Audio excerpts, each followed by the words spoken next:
Welcome back, everyone. This is Marcy, and I'm here again with Marlo. How you doing? Today, a few things that have been on my mind. False prophets. We're seeing a lot of this. Um, there's so many false prophets, and we just need to be aware of signs to look for to know that they are a false prophet. I mean, you talk about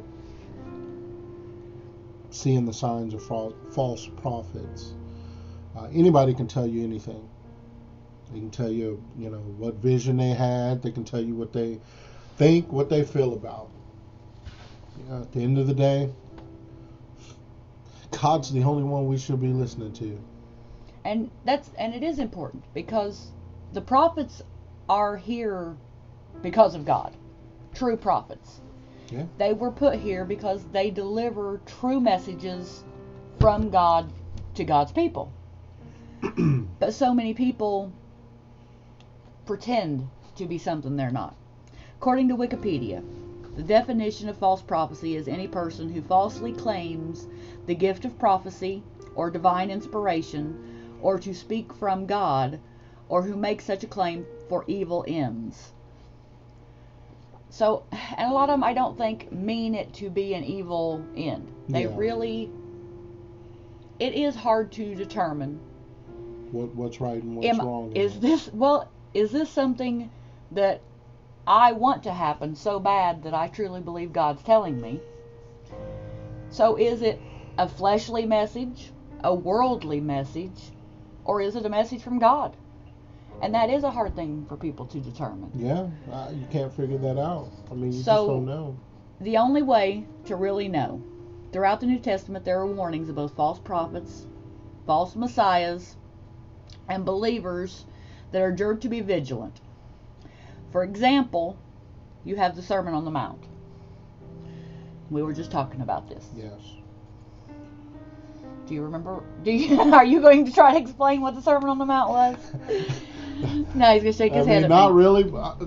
For me, the easiest thing that I can really look at it as in the speech he gave before his crucifixion. It was. Well, everything he said mostly was. You know. But yeah, this was early in his life after he'd been baptized by John the Baptist. But after he'd come out of the desert with Satan, and Satan had tempted him. This was the longest of his sermons is recorded in the Bible. Sermon on the Mount. Sermon on the Mount. But in Matthew 7:8, which talks about part of this, the Sermon on the Mount starts in chapter 4 of Matthew. But he says, "Beware of false prophets, which come to you in sheep's clothing, but inwardly they are ravening wolves." And then again in Mark 13:21-23, "And then if any man shall say to you, Lo, here is Christ, or Lo, he is there, believe him not. For false Christs and false prophets shall rise and shall shew signs and wonders to seduce, if it were possible, even the elect. But take ye heed, behold, I have foretold you all things." And he's just giving that warning of these things that these false Christs, false prophets will try to lure you with saying. There's been numerous prophecies made lately. If you're on YouTube, they are a dime a dozen. Yeah, there's a lot of them. And I won't go into names, but there was a lot of them made about the presidency, who would be elected, stuff like that. And that's where you have to look at. We want to give you the knowledge that you need, what you need to take into consideration when you hear people claiming they're a prophet of God, so that you can determine whether it's true or not. Because like we said, there are true prophets. And I'm not saying otherwise. I believe there is. I know there are still prophets here. We just want you to understand that there are a lot of false ones too. There's numerous verses and books, stories in the Bible that talk about it. 1 John 4:1 talks about false prophecies. It just because someone says that the Lord showed it to them, it doesn't mean they did. Either in a dream or just in a meditated state. Yeah, and it talks a lot about that. You need to read up on it in the Bible, because it talks a lot about dreams, and that if it was said to, it was brought to me in a dream, it was a false prophecy, and it states that in the Bible. And one thing you got to think of, in our dreams, that's where we're most vulnerable, in our dreams. So the things that you may be receiving in it could also be from Satan, disguised. Like I said, that's where we're most vulnerable. Your wolf in sheep's clothing. Yep. That's exactly what that is. Go through that all the time. Another place that you can look, Deuteronomy 18 verses 20 through 22. But, they always say, God told me this. God showed me this. And if you're one of those people that you really believe God is showing you something, I've realized... I'm sorry, which we've seen, like you say, on the internet, you see a lot of people in their titles that claim that, God has shown me this vision. And that can be the case. That can be the case. But you have to remember, too, like I said, Satan's playing the game, too. Yeah, this isn't a one-sided game. I mean, this is a game, and this is a game that we're not equipped to really play. If we're following God's teachings and being in the Bible and just praying, doing all the things that we should be doing, this is a game that is bigger than us. It sure is. It's way bigger than us, and just take that in consideration, and if you truly, truly feel like that's what is being shown with you, one thing you are sharing with the world, but everybody else, just be aware that one dream can just be for that person, for them to break it down for something that's going on in their life. Yeah. But also can, as always, it can just help us on things what not to do, things to look for. Yeah, things that you personally need to be aware of. Yeah. Now I won't read through this, but Deuteronomy 18:20 through 22, it completely says that if you are someone who says these things, God showed me this, God, told me this, you must ask yourself, do I feel confident enough in this that I am truly willing to die for this message? Am I that confident? Because it specifically says the penalty for false prophecy is death. Mm. So, you have to just ask yourself, do I feel confident enough that this message was truly from God that I would die for this message?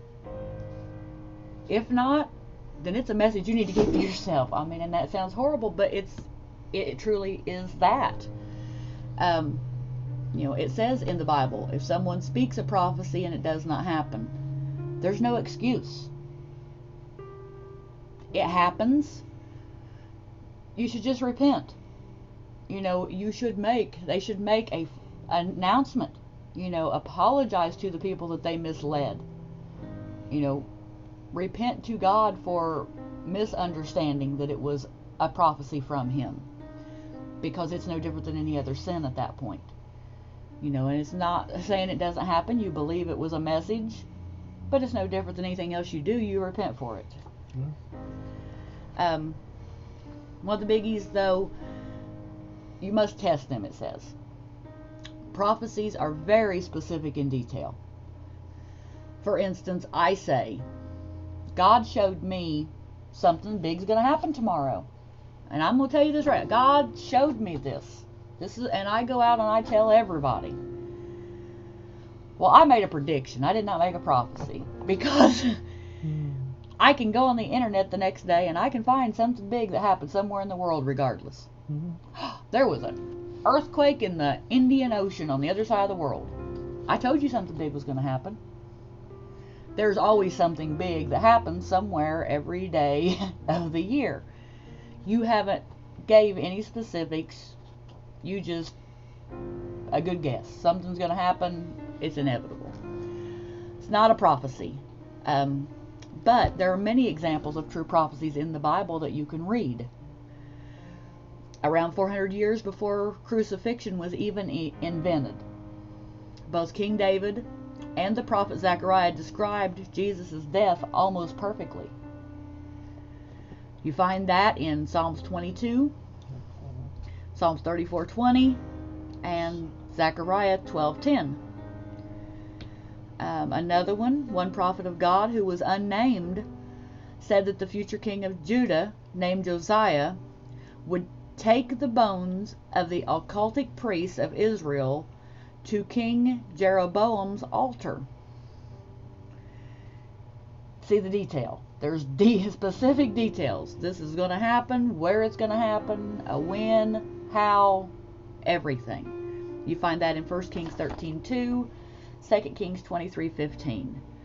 This event actually occurred 300 years after they foretold it to happen.